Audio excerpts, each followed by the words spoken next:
ఇది జాగృతి తెలుగు వారపత్రిక మార్చి 25వ తేదీ 2024 సంచిక నుంచి సమర్పించడం జరిగింది. శీర్షిక జమిలీ ఎన్నికలే శ్రేయస్కరం. జమిలీ ఎన్నికల నిర్వహణే శ్రేయస్కరమని ఉన్నత స్థాయి కమిటీ మార్చి 14న రాష్ట్రపతి ద్రౌపది ముర్ముకు సమర్పించిన నివేదికలో స్పష్టం చేసింది.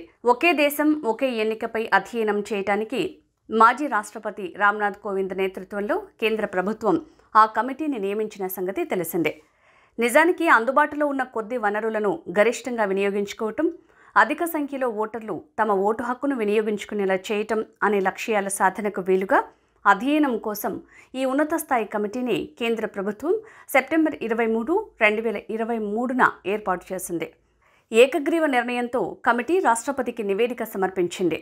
నివేదికలోని 18,629 పేజీల్లో 321 పేజీలను మాత్రం బయటపెట్టడం గమనార్హం. జమిలీ ఎన్నికలు మొత్తం ఎన్నికల ప్రక్రియతో పాటు పలానా వ్యవస్థలో సమూల మార్పులు తీసుకువస్తాయని కమిటీ అభిప్రాయపడింది.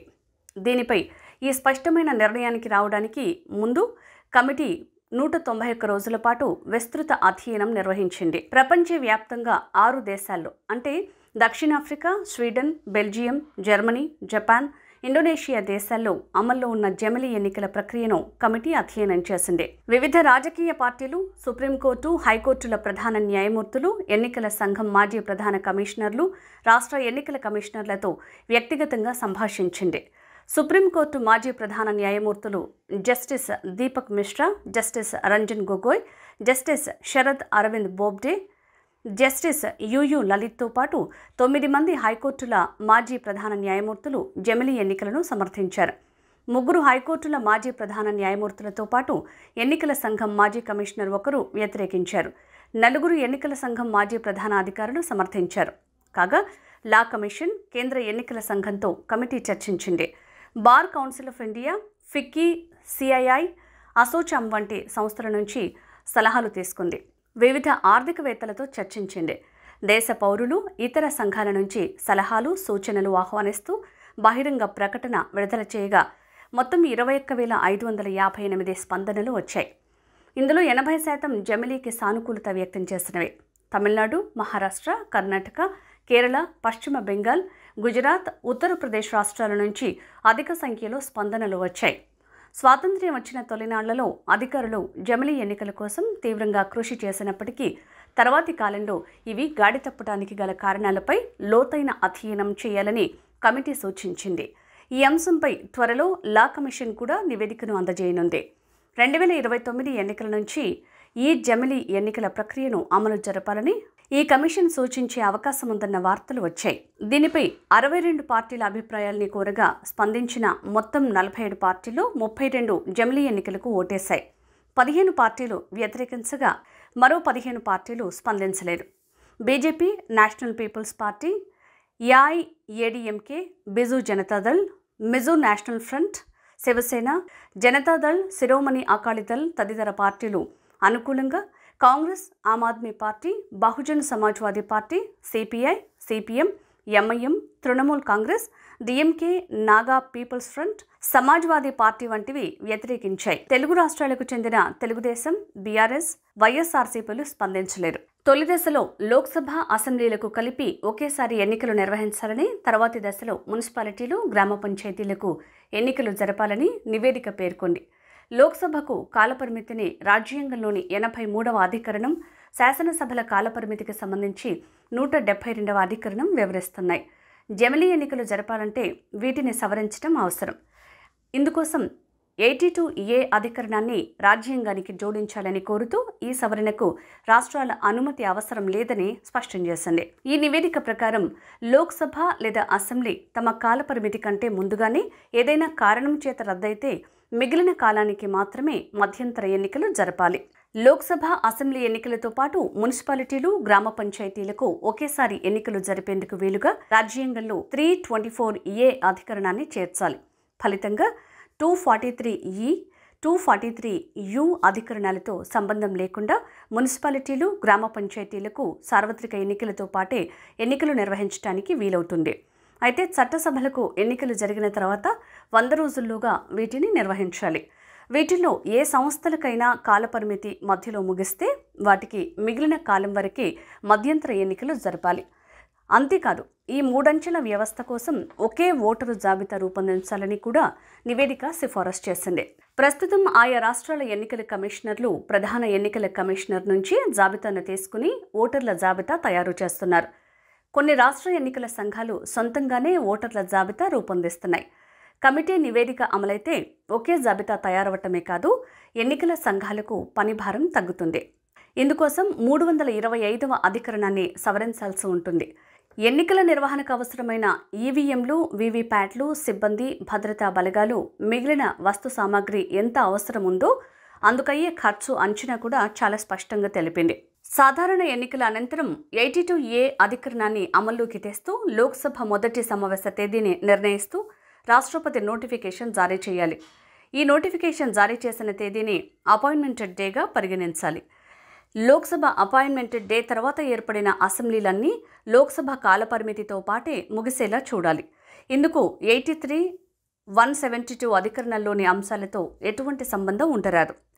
ప్రస్తుతం అమల్లో ఉన్న రాజ్యాంగం, ఎన్నికల చట్టాలతో సంబంధం లేకుండా కేంద్ర ఎన్నికల సంఘం లోక్సభ, అసెంబ్లీల కాలపరిమితి ముగియగానే వీటికి ఏకకాలంలో ఎన్నికలు నిర్వహించేందుకు నోటిఫికేషన్ విడుదల చేయాలి.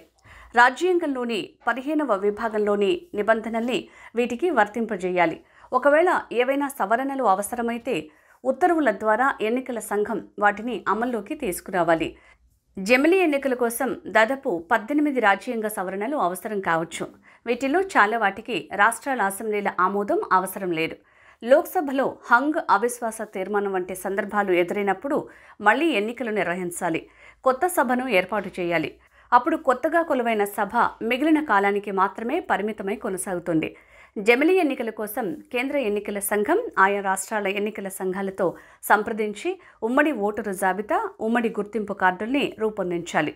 ఇందుకోసం 325వ అధికరణకు సవరణ చేయాలి. స్థానిక సంస్థలతో ఏకకాలంలో ఎన్నికల కోసం 324Aను సవరించాలి. 325, 324A అధికరణలకు సవరణ చేపట్టాలంటే రాష్ట్రాల ఆమోదం తప్పనిసరి. జమిలీ రాజ్యాంగ మూల స్వరూపాన్ని దెబ్బతీసి జాతీయ పార్టీలను ప్రోత్సహిస్తుందేమోనని 15 పార్టీల అభిప్రాయం. ఇది రాష్ట్రపతి సహా పాలనకు దారితీస్తుందన్న అనుమానాన్ని వెలిబుచ్చాయి. ఇది ప్రజాస్వామ్యం ముసుగులో నియంతృత్వాన్ని ప్రోత్సహించేదేనని మమతా బెనర్జీ అభిప్రాయం. ఇది రాష్ట్రాలపై దాడి తప్ప మరోటి కాదన్నది కాంగ్రెస్ నేత రాహుల్ గాంధీ విమర్శ. సామాన్యులకు ఒరిగేదేంటన్నది అరవింద్ కేజ్రీవాల్ ప్రశ్న. డబ్బు వృధాను అరికట్టొచ్చు. ప్రస్తుతం దేశంలో నిరంతరం ఎన్నికలు జరుగుతూనే ఉన్నాయి. ఈ పేరుతో కార్యక్రమాలు ఆగిపోవటం, సమయం వృధా కావటం సర్వసాధారణమైపోయింది. ఒకేసారి ఎన్నికలు జరిగితే దీనికి అడ్డుకట్ట పడుతుంది. ఫలితంగా పని రోజులు పెరుగుతాయి. ఏటా కనీసం 2-3 రాష్ట్రాల్లోనైనా ఎన్నికలు జరుగుతూనే ఉన్నాయి. ఆ విధంగా జరిగితే కేంద్రం పాలనపై మరింత దృష్టి పెట్టగలదు. అంతేకాదు రాజకీయ సుస్థిరత కూడా ఏర్పడుతుంది.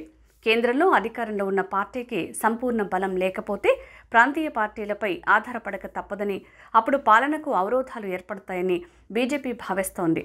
అదే ఉమ్మడి ఎన్నికలు జరిగితే తమ విధానాల్ని సమర్థవంతంగా 5 ఏళ్ల పాటు అమలుపరచొచ్చని పార్టీ అభిప్రాయం. 2019లో అఖిలపక్ష సమావేశాన్ని ఏర్పాటు చేయగా కేవలం 21 పార్టీలే పాల్గొన్నాయి. తెలుగు రాష్ట్రాలకు చెందిన ప్రాంతీయ పార్టీలు అప్పట్లో జమిలీకి సమ్మతించినా ఇప్పుడు మాత్రం అభిప్రాయం వెల్లడించలేదు. జమిలీ ఎన్నికలు ప్రాంతీయ పార్టీలకు బెడదగా పరిణమిస్తాయని చాలామంది చెప్తున్నారు. జాతీయ దృక్పథం లేని ప్రాంతీయ పార్టీలు తమ స్వార్థం కోసం సంకీర్ణ ప్రభుత్వాలను నానా ఇబ్బందులకు గురి చేసిన సందర్భాలను చూసాం. ముఖ్యంగా ప్రాంతీయ పార్టీలను ఆయా కుటుంబాలు శాసిస్తున్న రాజకీయ చరిత్ర ప్రస్తుతం దేశంలో కొనసాగుతోంది. ప్రాంతీయ పార్టీల వైఖరి చాలా సందర్భాల్లో జాతీయ ప్రయోజనాలకు పెద్ద ఆటంకంగా మారటం గమనార్హం. ఉదాహరణకి బంగ్లాదేశ్తో తీస్తా నదీ జలాల ఒప్పందం కుదరకపోవటానికి ప్రధాన కారణం మమతా బెనర్జీ. తాను అధికారంలో కొనసాగటానికి, జాతీయ ప్రయోజనాలను పణంగా పెట్టడానికి ఆమె ఎంతమాత్రం సంకోచించరు. తమిళనాడు, కర్ణాటక మధ్య కావేరీ నదీ జలాల సమస్య కొలిక్కి రాకపోవడానికి కారణం అక్కడి రాజకీయ నాయకుల వైఖరి ప్రధానమని చెప్పొచ్చు. రెచ్చగొట్టి అధికారాన్ని నిలుపుకోవటమే వీరి పరమావధిగా రాజకీయాలు నడుస్తున్నాయి.